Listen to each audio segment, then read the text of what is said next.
Francis Denis, merci d'avoir accepté l'invitation de Libre Média. Merci de m'avoir invité. Vous êtes vidéojournaliste indépendant, vous êtes documentariste, vous êtes également sur le comité de rédaction de Libre Média, on le rappelle, et vous publiez récemment, tout récemment aux éditions Libère, Une révolution pour rien, la permanence religieuse dans l'histoire moderne, dans l'histoire du Québec moderne, pardon. C'est une brique, hein? C'est un livre, chers amis, de 384 pages. C'est vraiment un livre, le fruit d'une véritable érudition. Donc, on vous reçoit aujourd'hui en tant qu'essayiste et non en tant que journaliste, même si, évidemment, votre travail d'essayiste teinte également votre travail de journaliste. Vous parlez de la permanence du religieux dans l'histoire du Québec moderne, je le rappelle. Vous parlez de la Révolution tranquille que vous présentez comme une fausse révolution. Pourquoi, d'abord, la Révolution tranquille n'est pas pour vous une véritable révolution? Avant de rentrer dans pourquoi le Québec n'est pas une véritable révolution, dans l'introduction, je donne les moyens philosophiques d'expliquer pourquoi, selon moi et selon plusieurs auteurs, une révolution stricto sensu, c'est impossible, en fait. Donc, je vais même jusqu'à citer Kundera, qui, dans une entrevue à l'émission Apostrophe à l'époque, avait justement toute une conversation même avec le philosophe Simon Leys. Vraiment, j'invite tous vos téléspectateurs à regarder sur YouTube cette émission d'Apostrophe avec Bernard Pivot. Vraiment intéressant sur la ferme des animaux de George Orwell, qui finalement, dans ce petit livre un peu enfantin, pourrions-nous dire, on voit à quel point ceux qui, d'une certaine façon, essaient de remplacer un pouvoir établi, finalement, finissent à la fin par reproduire ce qu'ils sont eux-mêmes rejetés. On l'a bien vu, effectivement, à la Révolution française, où finalement le rejet du christianisme a mené à la création d'une nouvelle religion. C'est évidemment toute la question de la déesse raison.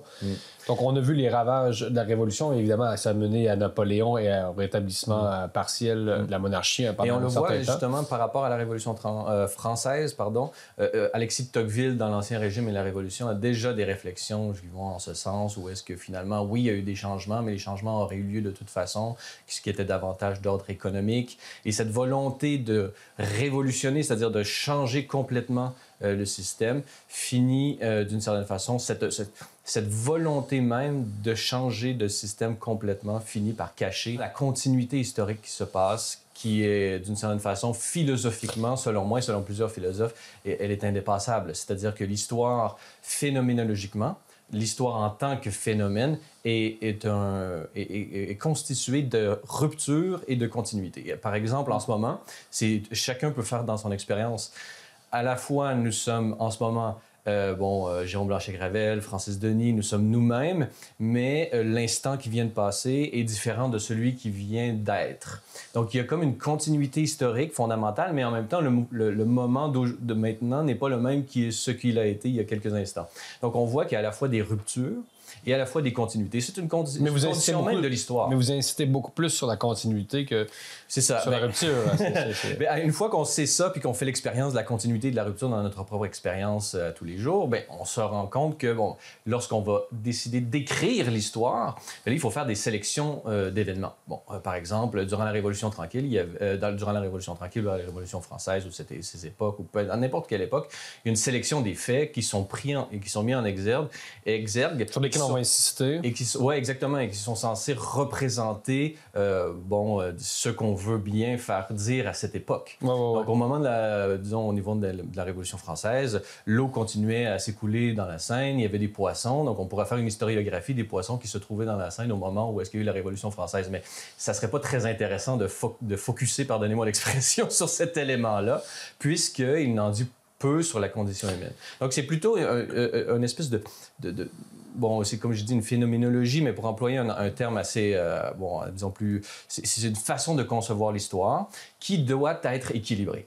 Donc, si on prend la Révolution française et la Révolution tranquille, on voit qu'on met l'accent, lorsqu'on relie les événements, sur les éléments de rupture. Donc, est-ce que véritablement mettre l'attention sur les éléments de rupture était la meilleure façon de comprendre une période, oui ou non? On le sait, l'historiographie québécoise, n'importe qui a été élevé de notre âge, pourrions-nous dire, a suivi des cours d'histoire au secondaire dans lesquels on présentait on pourrait dire la continuité historique du Québec, et on pourrait dire, par rapport, pour paraphraser le titre de mon livre, la continuité religieuse, la permanence religieuse dans l'histoire du Québec. Moderne. Oui, attendez. Dans l'histoire du Québec, avant on a rajouté le mot moderne, OK, ouais. L'histoire du Québec est faite de continuité. Donc là, on nous apprend ça à l'école. Bon, il y a la Nouvelle-France, machin. Bon, il y a des petites ruptures politiques majeures avec la conquête, les patriotes et tout ça. Mais en gros, au niveau religieux, on est d'accord pour dire qu'il y a une continuité à ce niveau-là jusqu'à la grande modernité arrive en 1960 avec la Révolution tranquille. Donc, d'où le titre un peu scandaleux de mon livre, c'est-à-dire dans la continuité religieuse dans l'histoire du Québec moderne. Donc, j'inclus l'aujourd'hui dans cette longue tradition religieuse. Bon, donc, vos spectateurs conviendront qu'il faut peut-être définir les termes pour mieux comprendre qu'est-ce qu'on entend par religieux pour pouvoir affirmer une telle chose lorsqu'on sait à quel point dans l'historiographie, dans la culture, chez les humoristes, chez les cyniques et tout ça, tout le monde spontanément va dire il y a un avant et un après 1960. Alors moi, je dis le contraire, et au point de vue religieux. Avant d'aller plus loin, concrètement, pourquoi il n'y a pas eu de révolution tranquille? Comment ça s'est passé? Comment on a pu finalement passer d'une époque à l'autre, mais sans passer d'une époque à l'autre? Mm-hmm. C'est un peu ça. D'une certaine façon, la thèse, le cœur de la thèse. Exactement. Mais disons que les historiens, c'est-à-dire le cœur de la thèse d'essayer de souligner les éléments de continuité. Au niveau philosophique, c'est certain qu'il y a des éléments de continuité, du fait même que c'est un événement historique. Maintenant, je me suis attardé à... mes travaux ne sont pas ex nihilo. Je m'insère dans une école de pensée qu'on a appelée, et là, il faut faire attention aux termes, là, on l'a appelée dans le contexte historiographique du Québec, on l'a appelée l'école révisionniste. Mais c'est vraiment, on parle de revisiter l'histoire du Québec, non pas comme elle est proposée habituellement dans la culture populaire. Parce qu'il y a un roman national, c'est-à-dire que... Cette rupture-là, beaucoup d'historiens se sont attelés à, d'une certaine façon, essayer de voir des liens de continuité. Parce que il y a le gouvernement Lesage, l'histoire écrite par les vainqueurs, que Michael Gauvreau va nommer l'orthodoxie libérale, c'est-à-dire l'histoire telle qu'elle a été présentée par le parti politique de Jean Lesage et qui est devenu ce roman national dont vous parlez. C'est ça la Révolution tranquille, qui est finalement un processus d'étatisation. On va pouvoir arriver plus loin dans l'entrevue sur ce qu'on entend habituellement. Mais la Révolution tranquille, elle est vue par beaucoup d'historiens aujourd'hui et elle est analysée et on se rend compte qu'avant et après 1960, au niveau politique, au niveau culturel, au niveau économique, beaucoup des germes de cette étatisation étaient déjà présents chez Duplessis et là, on l'insère dans l'histoire longue. Plus récemment, au niveau de la religion comme telle, on parle de la religion catholique, et de son impact et de son influence dans la réalisation de la Révolution tranquille, de cette démarche d'étatisation tout azimut et de sécularisation, on va en parler un peu plus tard.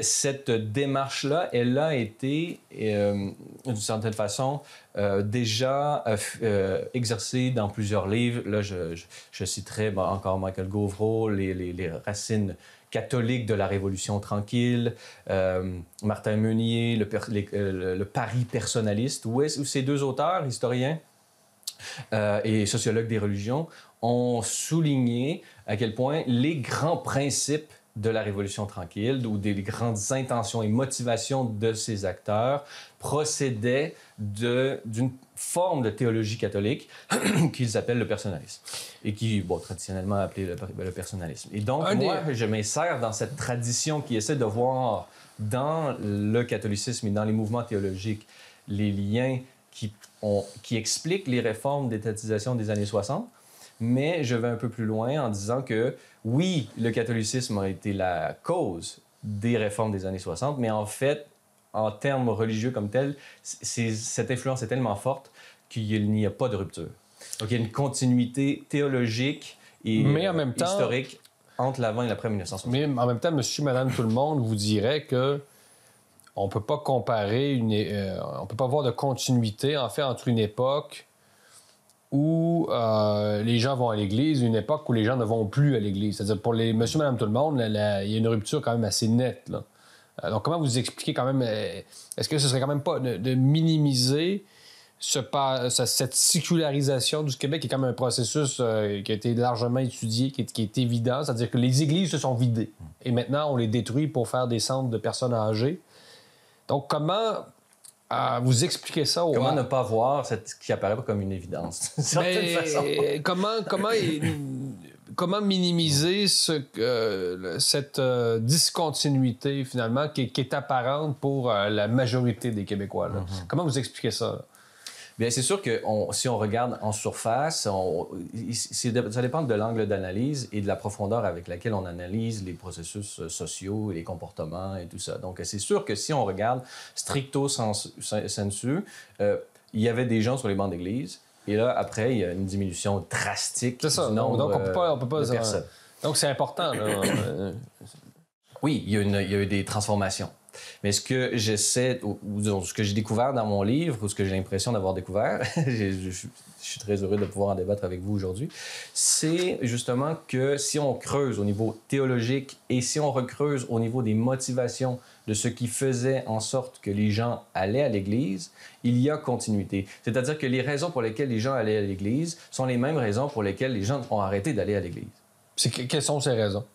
C'est qu'on avait substitué à la dévotion intérieure, à la relation spirituelle, on y avait substitué au sein même de l'Église une démarche qui, on pourrait dire, un déploiement de la spiritualité à travers deux grands, on pourrait dire, poumons, je dis poumons, ou disons, deux lieux où cette dimension spirituelle allait s'émanciper, allait se déployer. Et ces deux choses-là, ces deux éléments-là sont le moralisme, ou le messianisme, pourrait-on dire, d'un côté, et de l'autre, le nationalisme. Ça ne veut pas dire que ces deux choses-là, la moralité et le nationalisme, ne peuvent pas être vécus d'une manière authentique et saine et sans problème.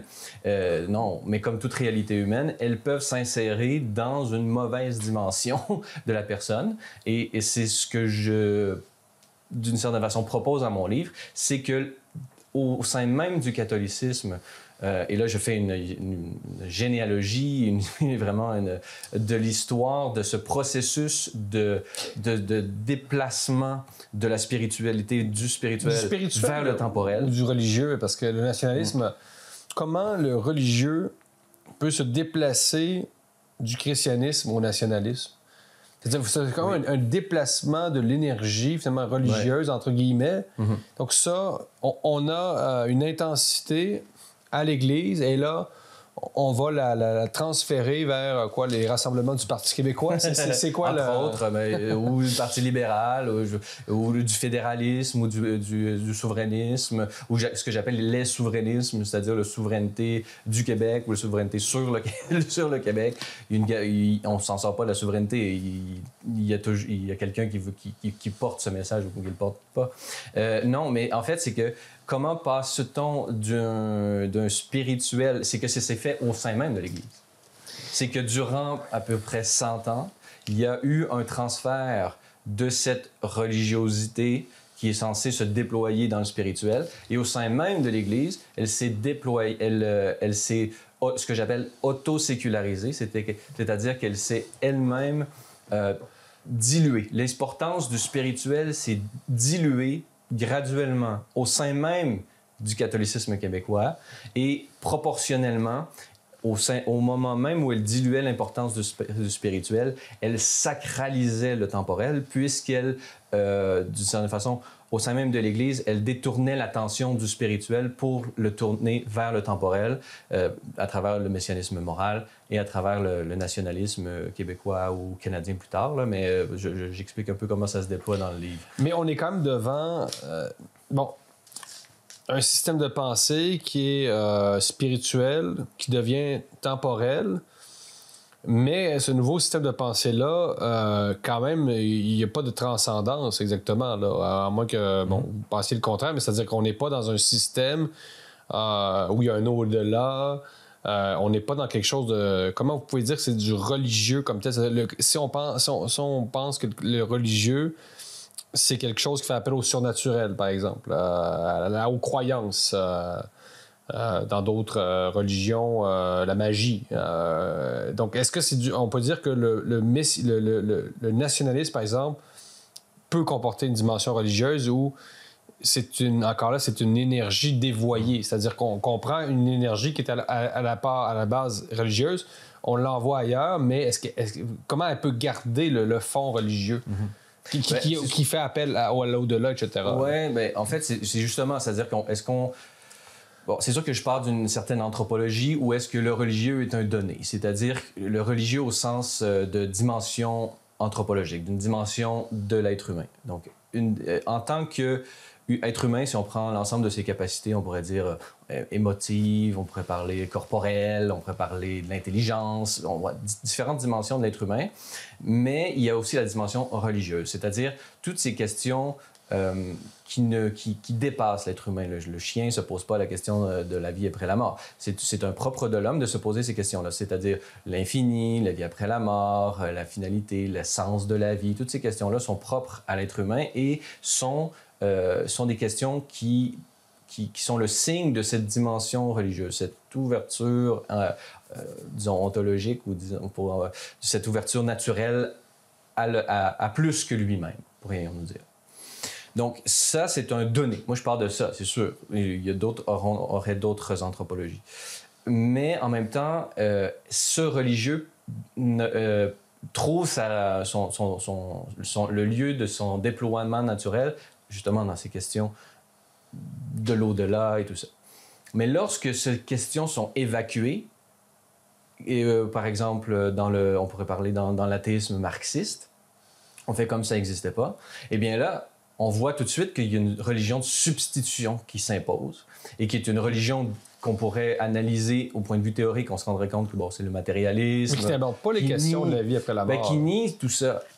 Tout ça, mais en même temps, il le nie, mais si on porte attention, non, ils y répondent. Ils y répondent par...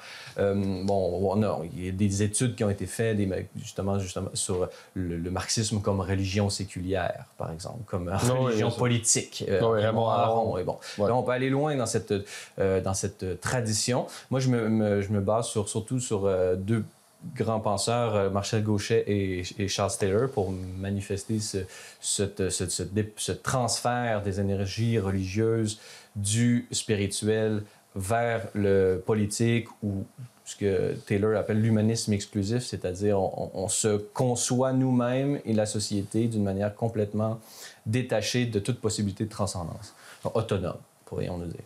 Et donc, ce qui se passe au Québec, c'est que cette modernité, cette autonomie va se vivre au sein même de l'Église et l'Église va décider de, comme je l'ai dit tout à l'heure, diluer l'importance du spirituel, mais, et ça c'est ce que j'apporte de nouveau, j'ai l'impression, il va y avoir une sacralisation du temporel proportionnelle, puisque au sein même de l'Église, cette institution qui est censée d'une certaine façon s'occuper des choses d'en haut, elle va s'occuper de plus en plus des choses d'ici-bas et charger cet ici-bas de la transcendance. Finalement, on essaie de créer un royaume de Dieu sur Terre.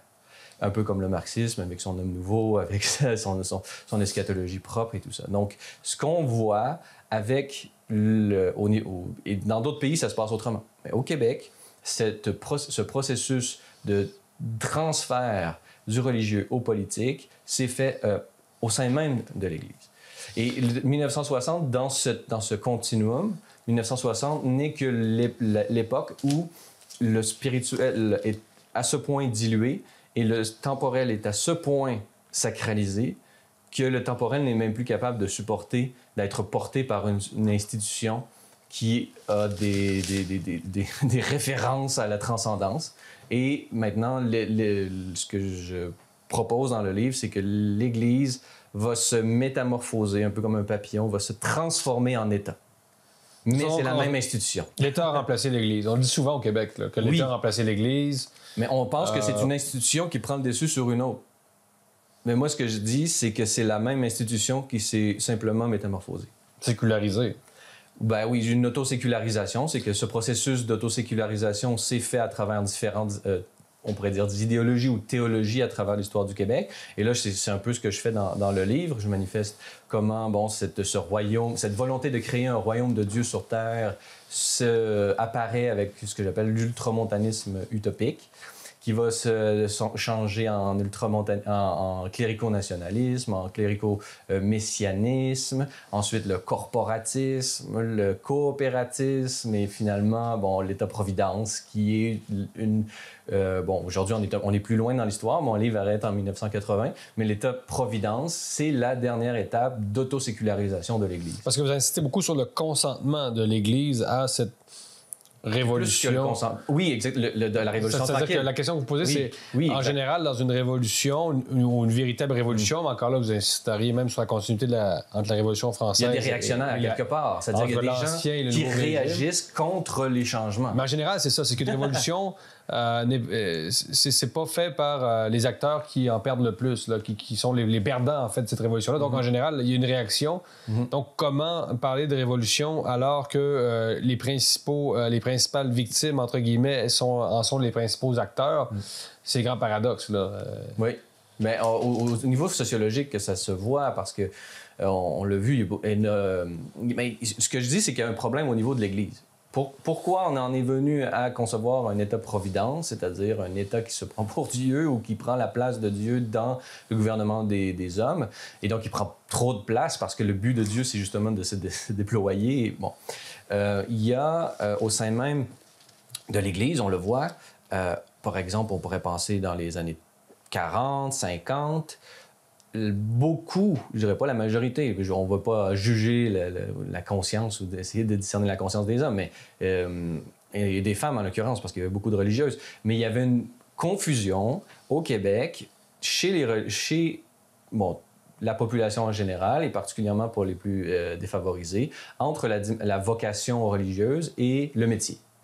Beaucoup de religieuses, ou beaucoup de femmes devenaient religieuses, mais dans le fond, peut-être qu'est-ce qu'elle voulait, c'est devenir infirmière, docteur, faire des études ou professeur, même chez les hommes, les frères, toutes les communautés de frères. Donc, il y avait une confusion entre les deux. On devenait religieux parce qu'on voulait devenir enseignant. On devenait religieuse parce qu'on voulait devenir infirmière. Mais là, on voit, nous, aujourd'hui, on le voit parce qu'on est dans la modernité et on a une vision beaucoup plus subtile. Philippe Soro, 5 mars, disait qu'on est en post-modernité, mais c'est un autre débat. Oui, c'est ça, exactement. On est toute une question de mots. Là. Mais on s'entend pour dire que la réalité aujourd'hui, c'est que, disons, les plus grandes aspirations personnelles d'une personne et, son métier ou l'au-delà, là, et le métier d'une personne sont des choses non pas, on pourrait pas dire séparées, mais distinctes. Donc, je ne deviens pas, si je veux devenir médecin, je n'ai pas besoin de devenir religieux. Donc, d'où s'explique une grande partie des sorties de la religion. On pourrait parler des hommes et des femmes religieuses et religieux qui sont sortis des ordres au moment de ce qu'on appelle la Révolution tranquille pour devenir laïcs, mais continuer leur métier. Pourquoi? Parce que justement, on avait enlevé le cadre symbolique, catholique, religieux du métier. Et là, ils se disaient, je peux être infirmière, je peux être un professeur sans avoir la vocation religieuse. Donc, d'où l'immense sortie des habits religieux, justement, durant ces années. Mais le problème, c'est pourquoi, alors qu'on était désormais en modernité, il y avait encore cette confusion entre le spirituel et le temporel dans les années 40, 50.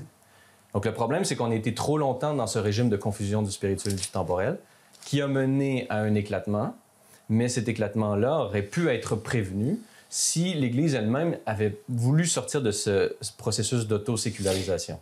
Mais justement, cette confusion entre le temporel et le spirituel, c'est pas un peu le propre de tous les imaginaires religieux, de toutes les religions? C'est-à-dire que c'est une confusion qu'on retrouve à peu près partout dans le monde, à peu près toutes les époques. Et c'est pas propre au phénomène religieux? Toutes les époques... Vous êtes tenté vraiment de séparer les deux, mais dans une perspective très chrétienne. Bon, on vous comprend. Mais si on allait voir les évêques aujourd'hui, les évêques du Québec, il n'y en a aucun qui voudrait avoir des responsabilités temporelles comme gérer les autoroutes. Mais ça, c'est vraiment propre au christianisme. Là. Vous comprenez qu'en islam, ça n'existe pas, cette distinction-là? Ça veut dire que ça n'existe pas. On pourrait dire que ça n'existe pas formellement, mais on peut penser qu'il y a beaucoup de musulmans, d'une certaine façon, qui vivent en chrétien, on pourrait dire, avec une théologie qui sépare ou distingue les deux. L'État et la religion. Exactement. L'État ou le temporel. Moi, je vais plus large que ça. Pour moi, vraiment, la religion, c'est quelque chose d'intime, qui a trait aux motivations intérieures. On peut le vivre communautairement, on peut avoir des rituels, mais ces rituels-là, si on les regarde au niveau matériel, ils produisent rien, ils sont un peu en dehors du temps, mais c'est ça le but. Mais le but du rituel chrétien n'est pas faire en sorte que, ramasser les poubelles. Exactement. On le voit, c'est deux réalités distinctes, on pourrait dire même séparées, si on voulait grossir le trait, mais qui répondent à des impératifs qui sont complètement différents. Bon, les vidanges ou les poubelles, le ramassage des poubelles, obéissent à des lois vraiment temporelles et qu'il n'y a aucun besoin de révélation. Donc, pour répondre à votre question, oui, il y a cette distinction, cette confusion entre le spirituel et le temporel. Il faut distinguer deux choses aussi. C'est l'arrivée de la modernité. C'est-à-dire que d'un côté, il y a le donné du religieux, c'est-à-dire ce que nous enseigne une révélation au niveau théorique. Bon. Et il y a où en sommes-nous dans l'histoire. Donc, en la modernité, on pourrait parler en 1118, on n'était pas en modernité. Donc, essayer d'appliquer, disons, l'individualisme, considérer les individus à cette époque-là comme on considère aujourd'hui les individus dans une société moderne, c'est de l'anachronisme historique. On ne peut pas faire ça parce que le stade de la psyché humaine n'était pas rendu à ce niveau-là. Donc, il faut considérer cette trame de fond historique. Et cette trame de fond historique, on pourrait dire, est l'entrée à la modernité. Bon, au 18e siècle, la Révolution française, même les Lumières et tout ça, ça se fait graduellement, ça fait sur 300 ans. Oui, il y a plusieurs, et là, on serait en post-modernité aujourd'hui, comme on a dit. Mais donc ça, c'est un substrat historique. Et là, comment va se positionner une révélation par rapport à cette nouvelle donne? Avoir affaire à un individu qui se considère autonome, qui doit être le responsable de ses actes et ne plus être une simple fourmi dans une fourmilière qui obéit à ce que le roi dit, mais non, il y a une conscience personnelle qui doit prendre ses choix, qui doit faire face à ses choix et qui décide pour lui-même de la vie bonne. Donc ça, c'est une nouvelle donnée. Comment va se positionner une révélation, une religion par rapport à cet élément-là? Uh-huh. C'est là qu'on va distinguer, disons, les différentes religions vont se positionner différemment.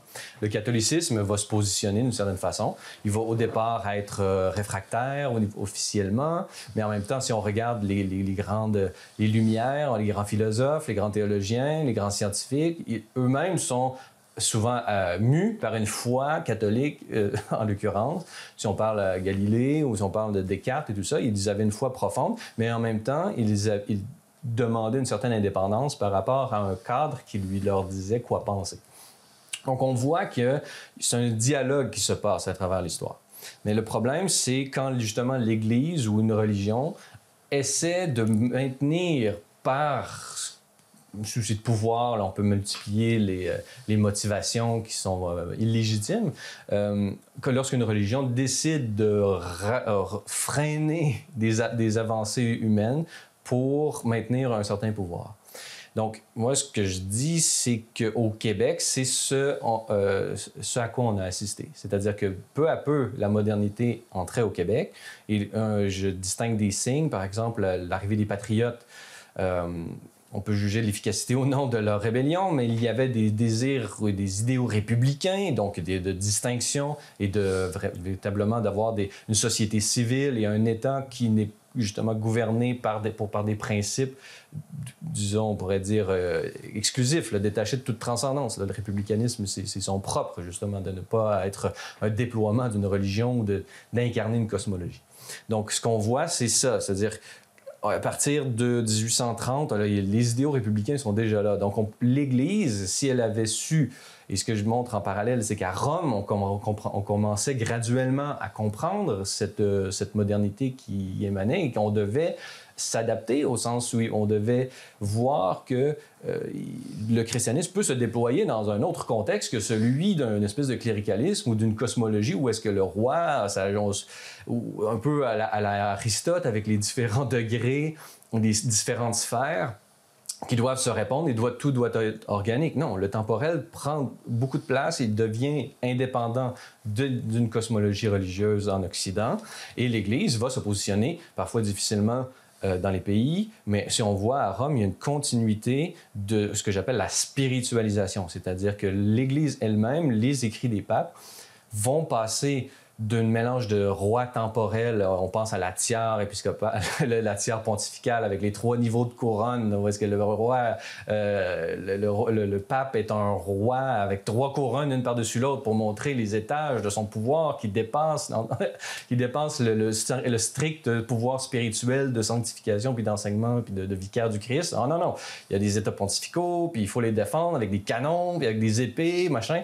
J'invite les téléspectateurs à regarder un beau film sur Jules II avec Léonard de Vinci. Là, on voit le pape. C'est un peu anachronique, mais c'est toujours intéressant de voir un pape avec une épée défendre, chef d'armée.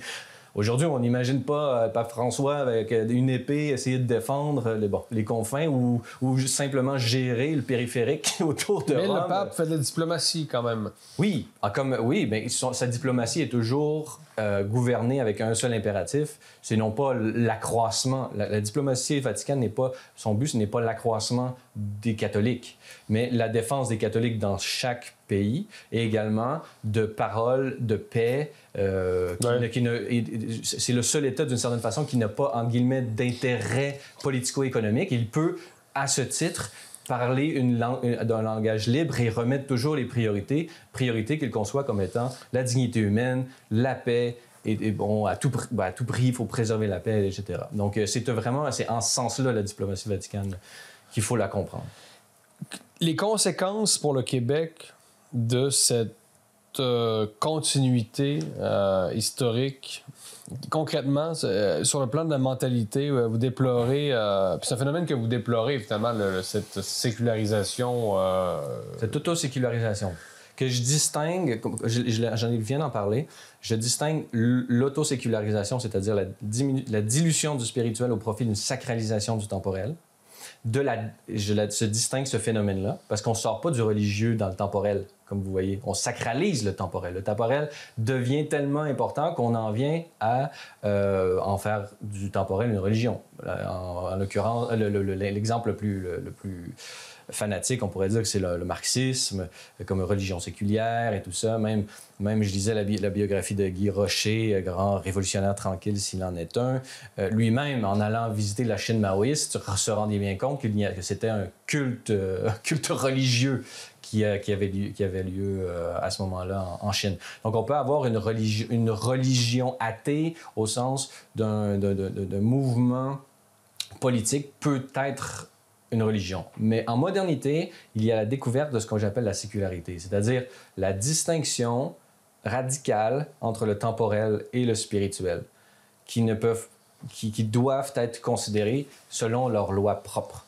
Et donc, le religieux obéit et répond, et son but, c'est de répondre aux questions fondamentales dont on a parlé, la vie après la mort, qu'est-ce qu'une vie bonne et tout ça, mais au niveau des motivations personnelles. Et la découverte de la sécularité, c'est justement ce temporel obéit à des lois propres. Les poubelles, il n'y a rien de religieux là-dedans. La politique, il n'y a rien de religieux là-dedans. Plus ou moins d'État, il n'y a rien de religieux là-dedans. Il faut que ça obéisse à des critères de fonctionnalité, d'efficacité, de scientificité, etc. On pourrait dire de réduction des coûts, d'optimisation des coûts. Tout ça, ce qu'on apprend dans les écoles de management, la révélation n'a rien à voir là-dedans. C'est une science qui s'observe, qui se déploie, etc. Donc, cette découverte de la sécularité se vit en modernité et les religions doivent se positionner, comme je disais. Au Québec, ce qui est arrivé, c'est que puisque l'Église a refusé de 1870, bon, je fais grosso modo, jusqu'en 1960, a refusé, ou disons, il y a des parcelles d'Église qui ont accepté. Mais on pourrait dire que, c'est ce que je montre dans le livre, c'est qu'il y a comme une continuité de refus de cette distinction du spirituel et du temporel. Et pour les meilleures intentions du monde, le but du clergé, ce qu'ils ont fait, c'est ça. Mais leur intention au clergé, c'était d'aider la nation canadienne-française dans un contexte de domination étrangère, en l'occurrence l'Empire britannique, qui voulait refuser ses droits. Et donc, il y a eu un vacuum après les Patriotes, et là, l'Église a, d'une certaine façon, assimilé l'ensemble de ce vacuum-là, l'a cléricalisé. Et ça s'est fait surtout après 1840 avec Monseigneur Bourget. Et Monseigneur Bourget, je lui en tiens pas rigueur parce qu'on est dans un... Comme je disais avec les Patriotes, on est dans un moment de l'histoire où est-ce que on est en l'entrée en modernité. Donc, on n'est pas encore rendu en modernité, donc il pouvait encore confondre le projet politique et religieux. Mais après, là, à Rome, il y a un mouvement de spiritualisation et de distinction. Et là, c'est là que le clergé québécois, en grosso modo, pour les meilleures intentions du monde encore, va refuser ce mouvement romain et va, au contraire, de plus en plus diluer l'importance de la spiritualité au sein même de l'Église et de l'enseignement qu'elle va faire du peuple chrétien, qui est encore la majorité à cette époque, et va, au contraire, enseigner à toujours aller plus, disons, moins d'importance de l'union à Dieu et toujours plus d'importance à je sais pas, à aider son prochain, mais au sens, dans le collectif, au niveau national et justement des institutionnels. Et ça, cette démarche va mener justement à un cadre très, très, très, on pourrait dire strict, qui va mener justement à ce trop-plein. Mais le problème, c'est que ce trop-plein de 1960 ne réussira pas à se détacher de ce processus de sécularisation, et on va refuser la sécularité au sein même de l'État québécois, qui, lui, va poursuivre ce transfert de religiosité du spirituel au temporel. D'où l'État québécois aujourd'hui et la population québécoise, la population québécoise, et on l'a vu pendant la COVID, qui ressemble grosso modo à ce qu'on a pu vivre dans les années 30. Lorsqu'on conçoit le peuple québécois, disons, son comportement, ou disons, il y a toujours des objecteurs de conscience et tout ça, mais quand on a vu, disons, le grégarisme avec lequel le peuple, le Québec, a obéi aux mesures sanitaires, a refusé de tout sens critique à des choses qui étaient plus que discutables. Je dis pas que les mesures sanitaires ne pouvaient pas être argumentées en leur faveur. Ce que je dis, c'est que dans une société libre et démocratique et moderne, où est-ce qu'on fait la distinction entre le spirituel et le temporel, les citoyens sont capables d'exprimer leur désaccord sur des matières d'opinion. Ce qui n'a pas été le cas au Québec. Et d'où le pourquoi il y a beaucoup, même des chroniqueurs, même des gens comme vous qui regardez l'actualité, ont vu d'une certaine façon qu'il y avait quelque chose de religieux dans l'obéissance. C'est comme si on faisait un retour vers le futur. On faisait un voyage dans le temps. On se retrouvait en l'espace d'un mois ou deux, on se retrouvait dans le Québec clérical des années 40, alors qu'on était en 2020. Mais qu'est-ce qui explique ça? Vous suggérez, dans le fond, que... On l'a toujours été. C'est qu'on n'a jamais cessé de l'être, c'est juste que c'est devenu apparent. Vous dites, les Québécois ont un attachement religieux envers l'État, et dans le fond, la vraie grande noirceur, c'est maintenant. C'est ça que vous suggérez en filigrane? En filigrane, c'est qu'on n'en est peut-être pas sorti. C'est-à-dire que la vraie grande noirceur, c'est... Qu'est-ce qu'on entend par grande noirceur? Bon, peut-être il y a des gens qui viennent d'ailleurs, des éditeurs qui regardent de France, la grande noirceur dans l'histoire... Libromédia s'adresse à la francophonie, effectivement. Dans la culture québécoise, on projette ça sur l'ère du gouvernement Duplessis, qui est tout juste avant le gouvernement de Jean Lesage. Et donc, quand on présente la Révolution tranquille, c'est la sortie de la grande noirceur, de ce moment obscurantiste où il y avait un contrôle de la pensée. Donc, ce sont les Lumières québécoises, finalement, la Révolution tranquille, les Lumières qui éclairent c'est ça. le Québec. Puis ça, Puis, c'est comme ça qu'on la présente dans métaphoriquement, l'histoire. ça coïncide aussi avec l'électrification, c'est ça, Ouais. du Québec. Donc, métaphoriquement... Disons de l'étatisation de l'électrification, parce qu'avant, il y avait quand même des barrages. Donc, moi, je l'identifie. Mais il y a une métaphore là aussi Oui, c'est ça. qui est un parallèle. Ce processus-là qui est inachevé, vous le déplorez, mais c'est quoi l'erreur de l'Église au Québec? Qu'est-ce qu'on aurait dû faire pour pas que les Québécois restent prisonniers d'un schéma de pensée qui aurait dû rester là où il devait être, c'est-à-dire dans le spirituel, selon ce que vous dites. Donc, qu'est-ce que l'Église aurait dû faire pour pas que les Québécois restent prisonniers de ce consensus qui appartient plus au spirituel, qui devrait plus appartenir au spirituel qu'au temporel dans votre perspective? Ben, je fais, comme je dis, je juge pas les intentions des gens parce qu'on est dans un moment historique, c'est très facile d'y voir clair parfois. Il y a des impératifs pragmatiques, par exemple. J'ai plusieurs exemples, mais je donnais Monseigneur Bourget qui veut faire des institutions parce que les Canadiens français n'auront pas d'école, n'auront pas de services et finalement, ils vont se faire complètement assimiler. Donc, on peut comprendre les aléas de l'histoire. Mais ce que je dis, c'est au sein même du catholicisme, il y a quand même une ligne à suivre. Comme je l'ai dit, l'Église, c'est 2000 ans d'histoire d'Église, elle a vécu beaucoup d'époques différentes. Et le propre du catholicisme, c'est justement d'avoir une institution centrale à Rome, située à Rome, qui analyse et qui développe la théologie et qui l'adapte, en guillemets, ou traduit dans les temps présents comment doit se vivre le christianisme. Donc, aujourd'hui, Rome n'enseigne plus que le christianisme doit être vécu comme elle l'enseignait au Moyen Âge, ou au bas Moyen Âge, ou au 5e siècle. On comprend que c'est des choses différentes, et on comprend que si le christianisme est vrai, il doit entre guillemets, s'adapter pour être une voie d'émancipation telle qu'elle se présente. Donc, ce que je montre, c'est que graduellement, Rome commençait à comprendre la modernité et commençait par des encycliques, à travers les papes, on parle de Léon XIII et tout ça, les papes vont devenir graduellement des enseignants. Et ils vont toujours rester des gens, des chefs spirituels, au sens que c'est eux qui vont, on pourrait dire, pas régimenter, mais qui vont... Le spirituel, les sacrements, on va à la messe, bon, il y a toutes sortes de sacrements qui se passent par là. Bien, si on regarde institutionnellement, ça relève de Rome qui nomme les évêques, des évêques qui nomment des prêtres, des diacres, et c'est ces gens-là qui vont baptiser les enfants. Donc, ça, on comprend. Puis ça, on voit que c'est spirituel. Je veux dire, le baptême, physiquement, il n'y a aucune différence. On ne voit pas la différence entre un bébé baptisé et un bébé pas baptisé.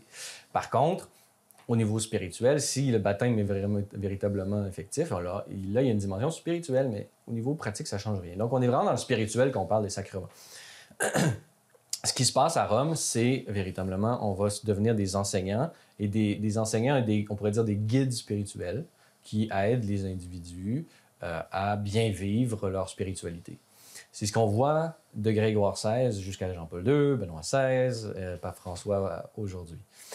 Le problème, c'est que, et ça va se faire graduellement. On ne pouvait pas passer de Jean-Paul II, comme je disais tantôt, de Grégoire XVI avec son épée. On ne va pas passer à Jean-Paul II qui ne fait qu'enseigner. Bon. Même si Jean-Paul II a finalement... Mais combat le communisme. Oui, mais il va le faire comme un enseignant. Il ne va pas le faire avec des armées. Son armée, nous, au Québec, on envoyait des zouaves pontificaux défendre avant avec des fusils. Bon, on est arrivé en retard, ça ne s'est pas passé. Mais il y avait quand même ça. On avait constitué une milice pour aller défendre le pape et ses prérogatives temporelles. Ça, c'est plus ça aujourd'hui. Puis tout le monde est heureux. Et qu'est-ce qui fait en sorte que la religion catholique aurait été capable de passer de l'un à l'autre? C'est parce qu'elle a réfléchi, elle a médité, elle a déployé sa théologie en dialogue avec la culture contemporaine occidentale pour la majorité. Et elle a déployé un catholicisme qui se vit d'une manière saine aujourd'hui. Le problème, c'est que d'une certaine façon, les évêques au Québec, parce qu'ils étaient pris dans ces pragmatisme temporel, au sens où il devait défendre la nation canadienne-française, et puis il y avait une espèce de comment je pourrais dire, puisqu'on avait été, en guillemets, colonisé, on n'avait pas de pouvoir politique et le propre souvent des nations conquises, c'est d'essayer de trouver comment je pourrais dire, des voies compensatoires d'estime de soi. Et le moralisme et la vertu est devenu un lieu de compensatoire pour une absence de souveraineté collective et personnelle. Et donc, c'est pour ça qu'on voit... ça, c'est un trait qu'on voit encore aujourd'hui, à quel point les Québécois pensent trouver en eux-mêmes des raisons d'estime de soi collective en devenant, en théorie, l'exemple parfait de l'incarnation de la vertu telle qu'elle se présente dans le moment. Donc, on voit ça aujourd'hui, par exemple, avec l'environnementalisme et tout ça. Ça, c'est lié à cette bon, c'est une théorie parmi d'autres, mais c'est lié à cette volonté, on pourrait dire, d'estime de soi qui ne peut pas se déployer dans une souveraineté politique, elle va dans ce moralisme compensatoire. Ce moralisme compensatoire, il va vivre dans l'Église. Et pour satisfaire ça, l'Église va rentrer dans ce schème, dans cette psyché de colonisé, on pourrait dire vulgairement, en guillemets, et dans le nationalisme. Et dans le nationalisme, en sacralisant la nation canadienne-française et tout ça, bon, outre que les formules rhétoriques, on est le peuple élu sur la planète, on va évangéliser l'Amérique dans cette marée anglophone protestante, on va trouver une raison d'être dans... Bon, l'Église va beaucoup jouer là-dedans pendant longtemps. Et comme je l'ai dit, cette volonté de moralisation va se déployer à travers les siècles, à travers différents mouvements, différentes théologies. J'ai mentionné le corporatisme qui va se transférer en coopératisme avec le Père Lévesque, fondateur des sciences sociales ici. J'analyse un peu tous ces personnages-là. J'ai comme des personnages, Lionel Groulx, Henri Bourassa, bon, je parle de Monseigneur Bourget, Monseigneur Laflèche, Monseigneur Bégin. Je réinsère un peu le clergé dans l'histoire longue du Québec dans ce livre-là. Mais et là, bon, Duplessis, je fais une analyse de Duplessis beaucoup. Et d'une certaine façon, c'est à travers cette lignée moralisante que va émerger, éclore l'État québécois. Mais il ne sera pas en rupture. Mais la question fondamentale, la continuité. C'est-à-dire que si on n'avait pas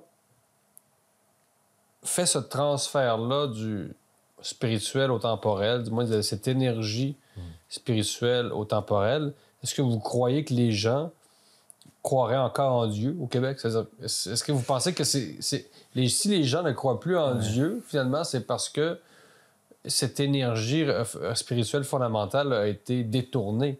Est-ce que c'est ça qui serait arrivé si on n'avait pas détourné cette énergie au profit d'un autre champ de déploiement?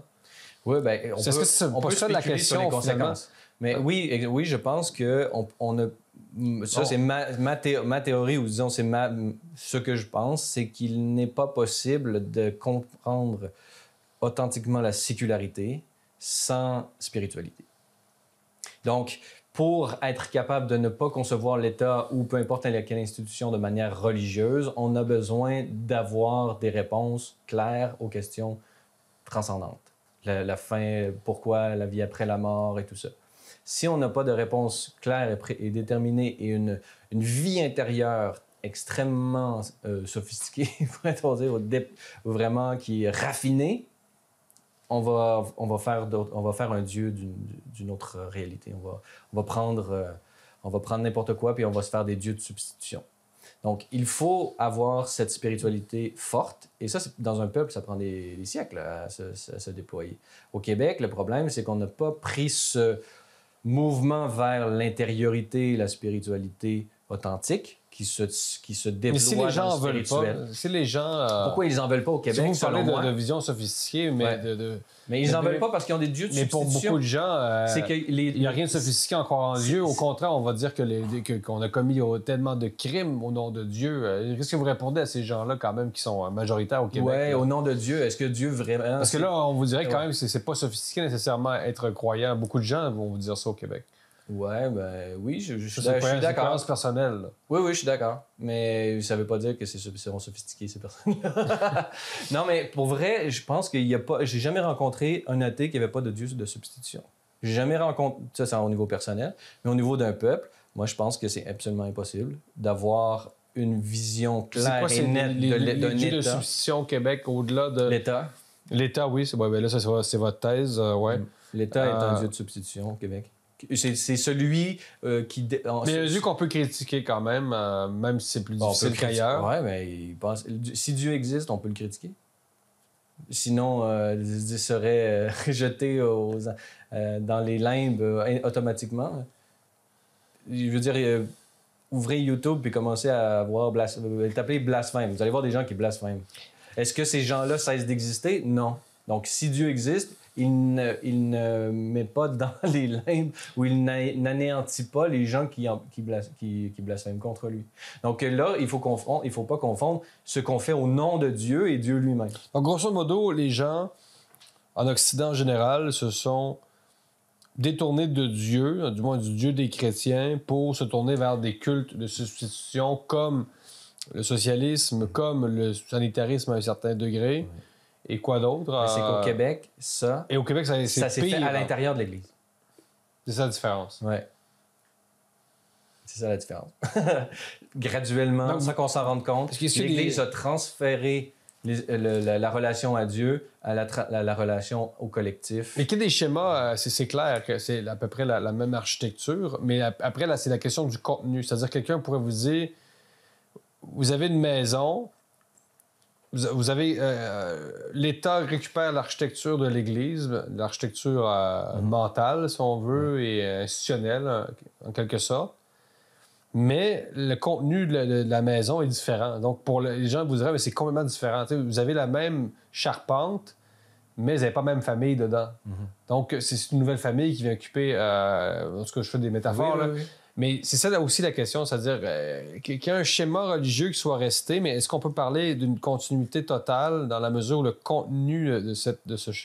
C'est que selon moi... Je pense que c'est ça qu'on vous répondrait beaucoup. C'est ça que il n'y a pas juste l'interrogation. Je suis d'accord, mais au Québec, ça pourrait se voir plus en France et tout ça, mais au Québec, non seulement la charpente, mais le contenu est le même. OK, vous allez jusque-là. Ouais.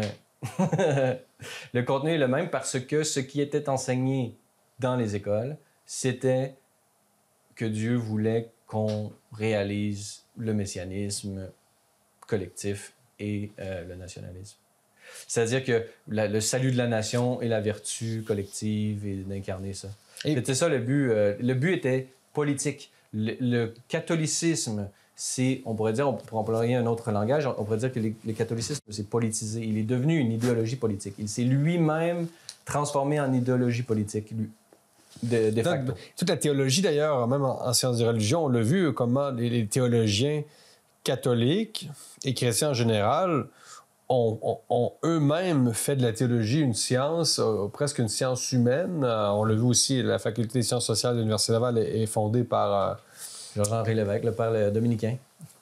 Donc, ça aussi, c'est un peu fascinant dans la théologie et comment on a fait de l'étude de la Bible une véritable science, mais jusqu'à l'étude des manuscrits, dans le sens où on a abandonné même l'interprétation théologique des textes au profit d'une lecture simplement historique. Puis c'est des prêtres qui ont fait ça. Là. Donc, oui. Mais il faut pas... C'est-à-dire que moi, j'ai aucun problème à ce qu'on étudie... On peut combiner les deux. Hein, exactement. C'est-à-dire qu'il faut pas... Le problème, c'est le réductionnisme. Mais c'est de prendre la partie pour le tout. C'est-à-dire que oui, l'Évangile est un texte. On peut lui appliquer historique. On peut lui appliquer les méthodes d'analyse les plus sophistiquées, les plus modernes possibles. Il n'y a aucun problème. Mais faire de ça... de penser que ça, ça épuise le réel de ce qu'est le texte et de ce mais c'est pour montrer à quel point ils ont c'est du scientisme. De toute façon, juste faire ça, c'est du scientisme. Pas, je dis, au 19e siècle, c'est complètement désuet, mais je peux pas croire qu'il y a des gens qui croient encore à ça. Il y a un problème de sophistication théologique à ce niveau-là. Donc, c'est sûr que peut-être nos auditeurs vont trouver ça un peu complexe et tout ça. Est-ce qu'on ne fait pas des détours pour essayer d'expliquer quelque chose qui... la culture, moi, là, ce que je dis, c'est que moi, ce que je remarque, c'est que le sens commun voit ce que je viens de dire. Moi, je donne une explication historique et philosophique, machin, mais on le voit chez les chroniqueurs, par exemple, On parlait de la grand-messe de 13 heures durant la. Oui, parce que vous avez vraiment vu dans votre reportage, de votre documentaire post-mortem d'ailleurs, sur la gestion de la pandémie, bon, dans lequel j'apparais, on voit là, que vous êtes déjà. Que vous avez cette idée d'un Québec qui a gardé son vieux fond catholique. Là, On voit ça, mais c'est pas moi qui le dis. C'est-à-dire qu'on voit, par exemple, des animateurs radio qui parlent de ça, qui font des analogies avec l'eau bénite, avec le... Mais dans le fond, vous dites qu'on en souffre au Québec de ça. On parle des nouveaux curés, on parle de la morale. Mais votre idée à la fin, c'est de dire... Si on n'avait pas commis cette erreur-là, entre guillemets, parce qu'évidemment, comme vous dites, c'est difficile de juger par après. On peut refaire l'histoire. Mais vous pensez que le Québec permettrait un débat beaucoup plus... un débat point. À tous les niveaux. Permettrait un débat qui ne permet pas vraiment actuellement sur plein de sujets, si il n'y avait pas eu le processus historique que vous décrivez. Oui. Pourquoi est-ce qu'on refuse de débattre si ce n'est parce qu'on considère qu'il y a déjà une réponse dogmatique? On est une église, oui. au fond. Pourquoi on refuse de débattre? Excusez-moi, mais... Donc, si chaque chose était à sa place, oui. Vous pensez que le Québec serait une société plus mature, sont capables de distinguer les deux? Là. Si la volonté dogmatique de l'être humain... On le voit, il y a des dogmes. Aujourd'hui, on ne peut pas débattre de certaines questions. Bon. Ah oui, il y a des dogmes, ça c'est sûr. Voilà, il y a des dogmes, il va toujours en avoir. Mais si les dogmes, ou disons la volonté d'avoir des dogmes, se déployait dans des choses comme l'Immaculée Conception, pour employer un exemple comme celui-là, qui n'a absolument aucune conséquence politique et ou sociologique. Qu'est-ce que ça change au monde, entre guillemets, politique municipale à Québec, par exemple? Qu'est-ce que ça change, l'Immaculée Conception? Ça change rien. Donc, si notre besoin de dogme se déployait dans ces choses... Mais les gens vont dire que c'est une croyance arriérée, que c'est des superstitions, tout ça. Ben, c'est pour moi... que la virginité de la Vierge... tout ça, c'est évidemment, c'est un mythe. Oui. Donc, les gens ne vous suivront pas. Oui, mais ils n'ont pas... C'est-à-dire ça prend une historiographie pour savoir qu'est-ce qui est arriéré ou qu'est-ce qui ne l'est pas. Pour moi, l'historiographie, c'est celui de l'entrée dans la modernité. Et l'entrée dans la modernité, c'est d'être capable de prendre des choix, de faire ses choix éclairés par soi-même. Et ce qu'on voit aujourd'hui, c'est qu'on nous empêche de faire des choix éclairés. On nous dit quoi penser dans des cas précis, dans des cas... Précis et très vaste. Précis et très vaste et d'une manière dogmatique. Donc, excusez-moi, mais ça, c'est pas de la modernité. Et donc, pourquoi est-ce que... Pour vous, la modernité permet vraiment un véritable débat. Donc, vous en appelez finalement à l'avènement de la modernité au Québec, mais pas mal en retard. Là. Oui, pas mal. Pas mal. Ben, je dirais qu'au Québec, la population est matériellement moderne, mais elle ne l'est pas formellement. C'est-à-dire qu'elle subit la modernité, un cadre moderne. Nos voisins le seraient davantage, les Américains? Oui. C'est pas la même histoire religieuse. Les protestants ont fait cette distinction. Non, mais pourquoi est-ce qu'il y a un État plus petit? Qu'est-ce qui fait en sorte qu'aux États-Unis, il y a un État qui est beaucoup plus petit, avec des responsabilités individuelles beaucoup plus fortes? C'est justement parce que Dieu a une plus grande présence. Mais vous n'en appelleriez pas à protestantiser le catholicisme? Non, parce que l'Église n'a pas à régimenter un État, ou sa grandeur, ou sa grosseur. Moi, je verrais pas, la société québécoise serait pas prête ou capable psychiquement et culturellement de vivre comme des Américains. C'est deux cultures différentes, c'est deux façons de faire, c'est deux histoires différentes.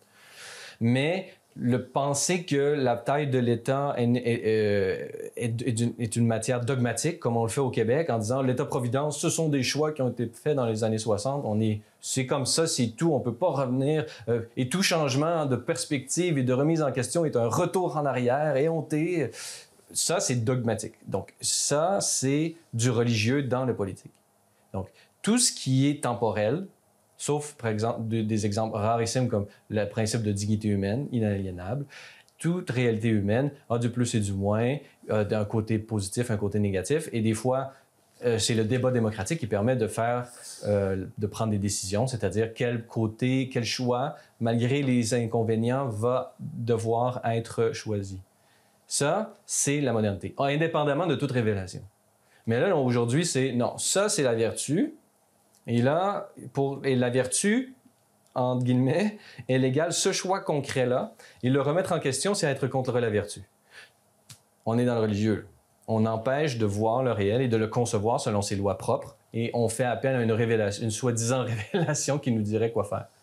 Donc aujourd'hui, puis on peut faire d'une religion absolument n'importe quoi.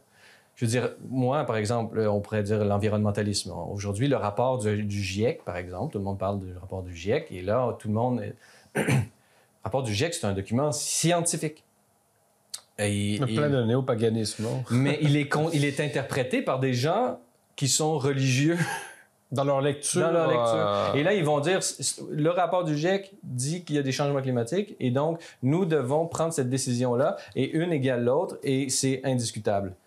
Ah mais non, il y a une distinction entre le principe des changements climatiques et les faits scientifiques et ce qui doit être fait comme société. C'est deux choses distinctes. Des choses doivent être faites. Mais qu'est-ce qui doit être fait? Là, c'est là où se situe le débat. Et le fait qu'il n'y en ait pas, ou qu'il y ait des bulles, on pourrait dire, séparées, de gens qui ne se discutent pas, il n'y a pas de... Ça, c'est qu'il y a un problème de transfert religieux. Donc, comment faire en sorte que dans tous les domaines, remettre le débat au centre de la société, c'est de faire en sorte que le religieux se déploie dans le religieux. Après ça, les gens choisiront le lieu de déploiement. Mais il faut que pour que ça soit authentiquement religieux, ça doit être en dehors de l'histoire, pourrait-on dire. Dans ce contexte-là, Francis Denis, c'est quoi la loi sur la laïcité de l'État au Québec dans un contexte où l'État aurait récupéré un fonds religieux? Est-ce que la laïcité ne serait pas au fond une politique religieuse? Oui et non. C'est-à-dire que moi, la question de la laïcité, plus ou moins, La laïcité, c'est un principe chrétien. Comme je l'ai dit depuis le départ, rendez à César ce qui est à César, à Dieu ce qui est à Dieu. Et donc, ce sont des réalités distinctes et qui doivent être considérées selon des logiques distinctes. Et donc, oui, la laïcité, il n'y a rien de mieux que ça. Maintenant, comment elle s'incarne dans chaque pays, ça dépend des cultures. Je pense que là où on aurait plus besoin de laïcité, c'est dans le débat même sur la laïcité. C'est-à-dire qu'il faut en débattre d'une manière comme s'il s'agissait d'une matière à opinion, où est-ce qu'on peut il y a du plus et du moins il y a une réalité polarisation qui peut sur le sujet. Oui, parce que de part et d'autre, on a des postures dogmatiques, d'où le fait, parce qu'on n'a pas de religion, on se déploie là-dedans. Et donc, chacun essaie d'imposer une certaine métaphysique, une métaphysique athée versus une métaphysique religieuse ou machin. Non. La laïcité, c'est une question qui doit être débattue selon les critères propres à la politique. Et d'une certaine façon, le problème de la laïcité, c'est le fait qu'on ne puisse pas en discuter d'une manière libre et décomplexée et dans la bonne entente, tout en distinguant les idées des personnes et en sortant des anathèmes réciproques et tout ça. Donc, voilà. Francis Denis, écoutez, merci beaucoup pour cet entretien. Merci d'avoir invité. Un grand plaisir. On invite évidemment tous nos auditeurs, tous nos téléspectateurs à se procurer le livre « Une révolution pour rien », la permanence religieuse dans l'histoire du Québec moderne, publié aux très excellentes éditions Libère.